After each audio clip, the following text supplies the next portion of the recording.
சூர்யா நடிச்சு சமீபத்தில் வெளியாயிருக்கிற கருப்பு திரைப்படத்தை பற்றி தான் பார்க்க போகிறோம். படத்துடைய ஆரம்பத்தில் கேரளாவை சேர்ந்த ஒரு நபர் தன் மகளோட மருத்துவ சேவைக்காக தன் மகளையும் அழைச்சிக்கிட்டு சென்னையை நோக்கி வராங்க. அப்படி சென்னைக்கு வர்றவங்க கையில் அந்த மருத்துவ சேவைக்காக பணத்தை கொண்டு வராமல் 60 சவரன் தங்க நகைகளாக கொண்டு வராங்க. சென்னையில் அவங்க வந்து இறங்கி கொஞ்ச நேரத்துக்கெல்லாம் அந்த தங்க நகைகள் ஒரு திருட்டு கும்பலால் திருடப்படுது. இதன் பிறகு அந்த தங்க நகைகள் இவங்களுக்கு திரும்ப கிடைச்சதா, அந்த பொண்ணுக்கு மருத்துவம் பார்த்தாங்களா, அடுத்தடுத்து என்னென்ன சம்பவங்கள் நடந்தது அப்படிங்கிறதெல்லாம் தான் இந்த கருப்பு திரைப்படத்தினுடைய மொத்த கதை.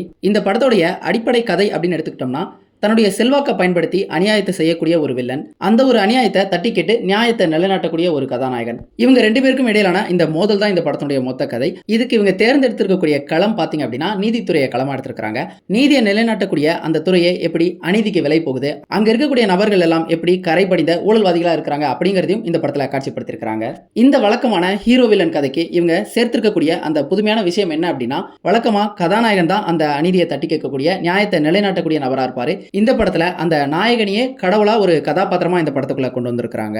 படத்துடைய முதல் பாதியை பொறுத்தளவுக்கு பெருவாரியான நேரம் பார்த்தீங்க அப்படின்னா அந்த அப்பாவுக்கும் மகளுக்கும் இடையிலான அந்த காட்சிகளும், அவங்களுடைய சட்ட ரீதியான அந்த போராட்டங்களும், அவங்களுக்கு திரும்ப திரும்ப ஏற்படக்கூடிய அந்த ஏமாற்றங்களும் தான் பெரிய அளவிலான நேரத்தை திரையில ஆக்கிரமிச்சிருக்குது. அந்த காட்சிகளை பார்க்கும் பொழுது நம்மளுடைய லீகல் சிஸ்டத்துல நீதி அப்படிங்கிறது எப்படி தள்ளி போடப்பட்டுக்கிட்டே வருது, யார் என்னன்னு பாரபட்சம் பார்க்காம லூப் ஹோல்ஸை பயன்படுத்தி எப்படியெல்லாம் திருடப்படுது அப்படிங்கறது எல்லாத்தையும் சித்தரிச்சிருந்தாங்க. அது எல்லாத்தையுமே உண்மைக்கு நெருக்கமாகவும் சித்தரிச்சிருந்தாங்க. அது பார்க்கறதுக்கும் அந்த காட்சிகள் இன்ட்ரெஸ்டிங்காகவும் இருந்தது. இந்த முதல் பாதியில இருந்த மிகப்பெரிய பிரச்சனையா தோணுது என்ன அப்படின்னா, கடவுள் இந்த படத்துல வரக்கூடிய அந்த ஒரு பகுதி தான். ஒரு திரைப்படத்துடைய மைய கதாபாத்திரத்துக்கு ஏதாவது ஒரு பிரச்சனை நேரும்போது ஒரு நாயகனோ அல்லது வேற ஏதாவதோ வந்து அவங்கள காப்பாத்துறது அப்படிங்கிறது இயல்பான ஒண்ணுதான்.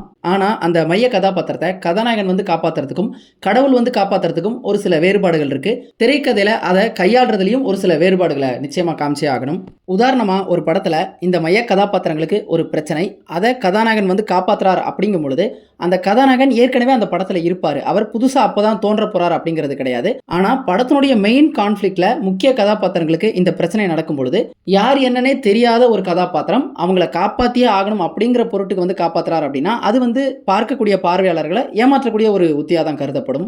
இந்த மாதிரி முக்கிய கதாபாத்திரங்கள் பிரச்சனையில இருக்கும் பொழுது வெளியிலிருந்து வந்து கதாநாயகனோ அல்லது வேற ஏதாவது ஒரு சக்தியை வந்து அவங்களை காப்பாற்றக்கூடிய இந்த ஒரு கான்செப்டை பார்த்தீங்க அப்படின்னா காட் ஃப்ரம் த மிஷின் அப்படின்னு சொல்லுவாங்க. இந்த காட் ஃப்ரம் த மிஷின் அப்படிங்கிற அந்த உத்தியை இந்த படத்துல பயன்படுத்தினதுல எந்தவித பிரச்சனையும் இல்லை. ஆனா அதை எப்படி பயன்படுத்தியிருக்காங்க அப்படிங்கிறதுலாம் இந்த படத்துல ஒரு பிரச்சனை வருது. காரணம் என்ன அப்படின்னா, ஆரம்பத்துல இருந்தே இந்த படத்தை நமக்கு காட்சிப்படுத்தி இந்த விதம் எப்படி இருந்தது அப்படின்னா, இது ஒரு ரியலிசம் சார்ந்த ஒரு படம் தான், இந்த படம் ஒரு ஃபேண்டசி படம் இல்லை அப்படிங்கிற மாதிரி தான் இந்த படத்தை ஆரம்பத்துல இருந்தே காமிச்சுக்கிட்டே வராங்க. இவங்க தான் முக்கிய கதாபாத்திரங்கள், இதுதான் இந்த படத்தினுடைய முக்கியமான பிரச்சனை அப்படிங்கிற எல்லாத்தையுமே ரியலிசத்தோட சம்பந்தப்படுத்தி தான் இந்த படத்துல படமாக்கி இருக்காங்க. அப்படி இருக்கும் பொழுது அந்த காப்பாற்றக்கூடிய அந்த ரட்சகன் பார்த்தீங்க அப்படின்னா திடுதிப்புன்னு கடவுளா வந்து அவதரிக்கிறது அப்படிங்கிறது ஒரு ஏமாற்றக்கூடிய ஒரு உத்தியா தான் இருந்தது. அதுக்கு பதிலாக இந்த படத்தில் இந்த ஒரு உலகத்தில் கடவுள் அப்படிங்கிற அந்த என்டிட்டி ஆல்ரெடி இருக்குது, அது எப்போ வேணாலும் வரலாம் அப்படிங்கிறத ஆடியன்ஸ் கிட்ட ஒரு ஹிண்ட் மாதிரி திரைக்கதையிலேயே காமிச்சிருக்கணும். இது வந்து ஸ்ட்ரக்சர் வைஸ் அதை எப்படி சரியாக பண்ணணும் அப்படிங்கிறதுக்கான ஒரு உதாரணம்.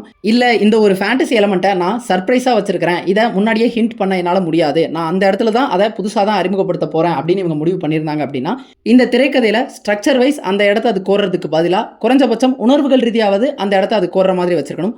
உதாரணத்துக்கு சொல்லணும் அப்படின்னா, இந்த ரெண்டு முக்கிய கதாபாத்திரங்களும் பிரச்சனையில மாட்டிட்டு இருக்கும் பொழுது இவங்களை யாராவது வந்து காப்பாற்ற மாட்டாங்களா, அந்த ரச்சகன் வந்து காப்பாற்ற மாட்டாங்களா, சேவியர் எங்க இருக்காங்க அப்படிங்கிற அந்த உணர்வு பார்க்கக்கூடிய பார்வையாளர்களுக்கு வரணும். எமோஷனலா நாம யாராவது இவங்களை காப்பாற்றிடணும் அப்படிங்கிற அந்த எண்ணத்துக்கு தள்ளப்படணும். அப்படி இருந்தது அப்படின்னா புதுசா வந்தா கூட அந்த இடம் ரெசனண்டா இருக்கும், அந்த இடத்த நம்மளால ரசிச்சு பார்த்துட முடியும். ஆனா அதுவுமே இந்த படத்துல இல்லை அப்படின்னு தான் சொல்லணும். இது வந்து இவங்க திரைக்கதையில அடிப்படையில செஞ்சுட்டு ஒரு பிழை மாதிரி தான் எனக்கு தோணுச்சு. என்னால அந்த ஒரு காட்சியை ரசிச்சு பார்க்க முடியல. இன்னொன்று, இந்த கான்செப்ட்ஸை விட்டுட்டு தனித்த அந்த காட்சியை பார்த்தாலுமே கூட அது ரசிக்கிற விதத்தில் இல்லை, அது குழப்பம் நிறைஞ்சதாக தான் இருந்தது. இது இப்போ உண்மையிலேயே நடக்குதா அல்லது இது கனவா இல்லை ஒரு வகையான ஹலுசினேஷனா அப்படிங்கிற எதுவுமே நமக்கு புரியலை. ஒரு கட்டத்தில் இது உண்மைதான் அப்படின்னு நம்ம உணரும் பொழுது இது இப்போ எங்கேருந்து வந்துச்சு அப்படிங்கிற அந்த எண்ணம் தான் நமக்கு மேலோங்குது. கடவுள் இந்த படத்துக்குள்ள வந்துட்ட பிறகு அவரால் எதையும் செய்ய முடியும் அப்படிங்கிறத நமக்கு காமிச்சிடுறாங்க. அப்படி இருக்கும் பொழுது படத்தினுடைய வில்லன் கடவுளுக்கு ஒரு சில கண்டிஷன்ஸை போடுறாரு. அது கொஞ்சம் சுவாரஸ்யமாக இருந்தது. அதை தொடர்ந்து இந்த கதை இடைவேளை வரைக்குமே கொஞ்சம் சுவாரஸ்யமாகவே இருந்தது அப்படின்னு சொல்லலாம். இந்த படம் பெரிய அளவில் சறுக்க தொடங்கினது படத்தினுடைய 2ஆம் பாதியிலேருந்து தான். அதுக்கு முக்கியமான காரணம் என்ன அப்படின்னா, 2ஆம் பாதியில கடவுளுக்கு எந்த விதமான ரெஸ்ட்ரிக்ஷன்ஸும் கிடையாது. கதாநாயகன் கடவுளாவே வராரு, கடவுளுக்கு அளிக்கப்பட்டிருக்கக்கூடிய அந்த ஆற்றல் அத்தனையுமே அவர் பயன்படுத்துறாரு. இதனாலேயே இந்த படத்தினுடைய சுவாரஸ்யம் அப்படிங்கிறது குறைஞ்சிக்கிட்டே வந்தது. இதோட சேர்த்து இந்த படம் சறுக்குனதுக்கு இன்னொரு முக்கியமான காரணம் என்ன அப்படின்னா, இந்த படத்தினுடைய 2ஆம் பாதி எதை நோக்கி பயணிக்குது அப்படிங்கிறதே தெரியல. இந்த படம் ஆரம்பிக்கும் பொழுது அந்த அப்பாவையும் மகளையும் மையமா வச்சு தான் இந்த கதையை நகர்த்தியிருந்தாங்க. அவங்களுக்கு நீதி கிடைக்கணும் அப்படிங்கிற பாணியில தான் இந்த படத்தினுடைய முதல் பாதியை நகர்த்தியிருந்தாங்க. ஆனா முதல் பாதி முடிவிலேயே அந்த 2 கதாபாத்திரத்தையும் அப்படியே அம்போன்னு விட்டுட்டாங்க. 2ஆம் பாதியில பாத்தீங்க அப்படின்னா புதுவிதமான வழக்குகளை வந்து அறிமுகப்படுத்துறாங்க. இந்த மாதிரி இந்த கதை தொடங்கினதுக்கும் இந்த கதை ப்ராக்ரஸ் ஆகிறதுக்கும் நிறைய முரண்பாடுகள் இருந்தது. சரி, இவங்க அறிமுகப்படுத்தின அந்த புது வழக்குகளையாவது சுவாரஸ்யமா பண்ணியிருப்பாங்க அப்படின்னு பார்த்தா போற போக்கில் லெஃப்ட் ஹேண்ட்ல டீல் பண்ண மாதிரி தான் அந்த கதையெல்லாம் இருந்தது. இந்த படத்துல கடவுளாவே இருந்தாலும் கடவுளுக்கும் ஒரு சில பலவீனங்கள் இருக்க மாதிரி காட்சிப்படுத்தியிருக்கணும். அப்பதான் அந்த சுவாரஸ்யம் அப்படிங்கிறது தக்க வைக்கப்பட்டிருக்கும். நாம உலகம் முழுக்க பல சூப்பர் ஹீரோ படங்கள் பார்த்திருப்போம். ஆனா அதுல எல்லாத்துலயுமே அந்த சூப்பர் ஹீரோக்களுக்கு ஏதாவது ஒரு பலவீனங்கள் இருக்கும். இந்த ஒரு கான்செப்டை அகிலீஸ் ஹீல்ஸ் அப்படின்னு சொல்லுவாங்க.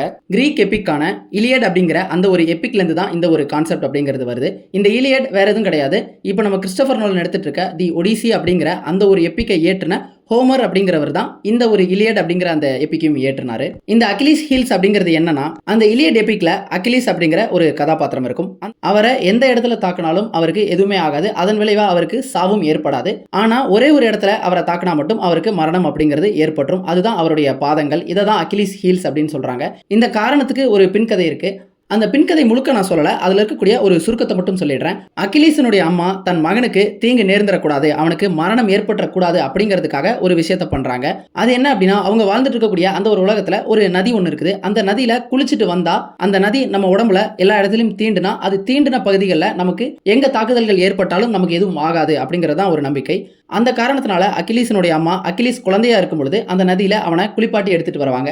அவனை குளிப்பாட்டும் பொழுது இவங்க என்ன செஞ்சிருப்பாங்க அப்படின்னா, அவனுடைய 2 பாதங்களையும் தலைகீழா பிடிச்சு அவனுடைய தலை தண்ணிக்குள்ள முங்கி எடுக்கிற மாதிரி அப்படி முக்கி எடுத்திருப்பாங்க. இதன் விளைவா அவனுடைய பாதங்கள் அப்படிங்கிறது அந்த நீர்ல நனைஞ்சிருக்காது. அந்த நீர் அப்படிங்கிறது அவனுடைய பாதத்தை தீண்டி இருக்காது. இந்த காரணத்தினால நீர் தீண்டாத அவனுடைய பாதங்களை நம்ம அட்டாக் பண்ணிட்டோம் அப்படின்னா அவனுக்கு மரணம் அப்படிங்கிறது சம்பவிச்சிரும். இதை தான் வந்து ஃபேமஸா அகிலீஸ் ஹீல்ஸ் அப்படின்னு சொல்லுவாங்க. அதாவது எந்த ஒரு சூப்பர் ஹீரோவா இருந்தாலும் அவனுக்கு அகிலீஸ் ஹீல்ஸ் அப்படிங்கிறது இருக்கணும், அவனுக்கு வீக்னஸ் அப்படிங்கிறது ஒன்று இருக்கணும் அப்படிங்கிறது தான். இந்த கருப்பு திரைப்படத்தில் அந்த மாதிரியான பலவீனங்கள் பெருசாக அந்த கடவுளுக்கு இல்லவே இல்லை. ஒரே ஒரு விஷயம் சொல்கிறாங்க, அது என்ன அப்படின்னா எல்லை அப்படிங்கிற அந்த விஷயத்த சொல்கிறாங்க. அதுவுமே அவ்வளவு கன்வின்சிங்காக இல்லை. அதெல்லாம் ரொம்பவே பார்க்கறதுக்கு அபத்தமாகவும் சிறுபிள்ளைத்தனமாகவும் தான் இருந்தது. இந்த காரணங்கள்னாலேயே நம்மளால் இந்த படத்தினுடைய 2ஆம் பாதியை முழுக்க ரசிக்க முடியாமல் போயிடுச்சு. அந்த இடங்கள் எல்லாத்தையுமே காப்பாற்றுறது யாரு அப்படின்னு பார்த்தீங்கன்னா சாய் அபியங்கர் தான். அவருடைய அந்த பேக்ரவுண்ட் ஸ்கோரும் பாடல்களும் தான் அந்த 2ஆம் பாதியை ஓரளவுக்காவது காப்பாற்றுது அப்படின்னு சொல்லலாம். இதுல இன்னொரு முக்கியமான விஷயம் என்ன அப்படின்னா, கதாநாயகன் சூர்யா இந்த படத்துல சூர்யா நடிக்கும் அப்படின்னு போடுறதுக்கு பதிலாக கௌரவ தோற்றத்தில் சூர்யா அப்படின்னு போட்டா இன்னும் சிறப்பா இருந்திருக்கும். காரணம் என்ன அப்படின்னா, இந்த படத்துல முழு படத்துலயும் வர்றது யாரு அப்படின்னு பாத்தீங்கன்னா ஆர்ஜே பாலாஜி தான் வராரு. ஆனா மாறா இந்த பக்கம் சூர்யா அவர் வந்திருக்கக்கூடிய அந்த ஸ்கிரீன் டைம் எடுத்து பாத்தீங்கன்னா நிச்சயமா ஆர்ஜே பாலாஜி வந்திருக்க அந்த நேரத்தை விட குறைவா தான் இருக்கும். வில்லன் அதிக நேரமும் ஹீரோ கம்மியான நேரமும் வர்றது ஒரு பெரிய குற்றமா அப்படின்னு கேட்டால் கண்டிப்பாக இல்லை தான். அது கதைக்கு உகந்ததாக இருந்ததுன்னா பரவாயில்ல. ஆனால் இந்த படத்தில் அந்த மாதிரிலாம் எதுவுமே கிடையாது. மொத்தத்தில் இந்த கருப்பு திரைப்படம் நிச்சயமாக சூர்யா அவர்களுடைய கம்பேக் அப்படின்லாம் சொல்லவே முடியாது. மேபி வசூல் ரீதியாக இந்த படம் ஒரு வெற்றி அடையலாம். சூர்யா நிச்சயமாக ஒரு வசூல் ரீதியான வெற்றிக்கு தகுதியான நபர் தான். அந்த வகையில் அவருக்கு பாராட்டுகள். ஆனால் இந்த ஒரு வெற்றி அப்படிங்கிறது ஆர்ஜே பாலாஜி எடுத்திருக்கக்கூடிய இந்த படத்துக்கு கிடைச்ச வெற்றி அப்படின்னு நம்மளால பொருள் கொள்ள முடியாது. இந்த படம் அப்படிங்கிறது ஒரு சுமாரான படம் தான். அதில் எந்த விதமான மாற்று கருத்தும் கிடையாது. நீங்கள் இந்த கருப்பு திரைப்படத்தை பார்த்துருந்தீங்க அப்படின்னா உங்களுக்கு இது என்ன மாதிரியான அனுபவத்தை கொடுத்தது, எனக்கு ஏற்பட்டிருக்கக்கூடிய அதே மாதிரி அனுபவம் தான் உங்களுக்கும் ஏற்பட்டுச்சா அப்படிங்கிறதெல்லாம் கமெண்ட்ஸில் சொல்லுங்கள். மீண்டும் வேறு ஒரு வீடியோவில் சந்திப்போம். Thank you all.